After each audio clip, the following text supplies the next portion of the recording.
डेरा सच्चा सौदा प्रमुख और रेप हत्या का दोषी राम रहीम एक बार फिर, जी हां एक बार फिर 21 दिन के लिए फरलो पर जेल से बाहर आ चुका है।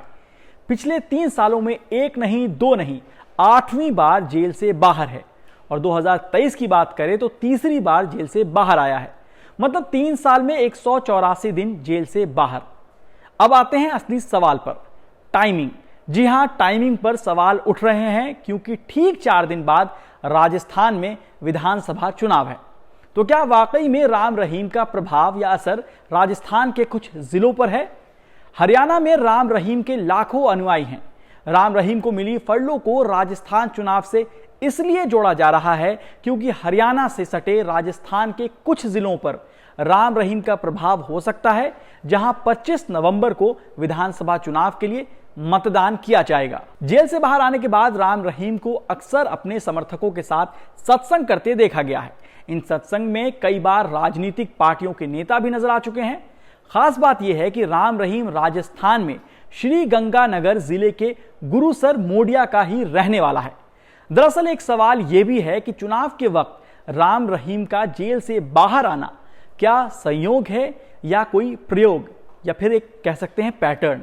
ऐसा कई बार हुआ है, जब जब राम रहीम जेल से बाहर आया है तब तब राम रहीम के प्रभाव वाले राज्यों और जिलों में चुनाव या उपचुनाव रहे हैं। बात साल 2022 की करते हैं। साल 2022 में राम रहीम फरलो पर 7 फरवरी से 27 फरवरी तक बाहर था। तब 20 फरवरी 2022 को पंजाब में विधानसभा चुनाव थे। फिर 17 जून को राम रहीम को 30 दिन की पैरोल मिली थी। यह पैरोल 19 जून को हरियाणा में 46 नगर पालिकाओं के चुनाव से ठीक 2 दिन पहले मिली थी। 14 अक्टूबर को राम रहीम को 40 दिनों के लिए पैरोल दी गई थी। तब 3 नवंबर को हरियाणा के आदमपुर में उपचुनाव था और 12 नवंबर को हिमाचल प्रदेश में विधानसभा चुनाव होना था। वरिष्ठ पत्रकार बलवंत तक्षक ने क्विंट हिंदी को बताया कि कांग्रेस हो या बीजेपी, हर पार्टी के दिग्गज नेता डेरा के सामने नतमस्तक होते आए हैं।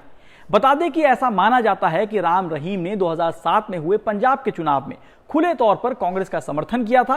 हालांकि फिर धीरे धीरे राम रहीम का झुकाव बीजेपी की ओर होने लगा और 2014 के लोकसभा चुनावों के साथ साथ हरियाणा विधानसभा चुनावों में भी राम रहीम ने पीछे से बीजेपी का समर्थन किया था।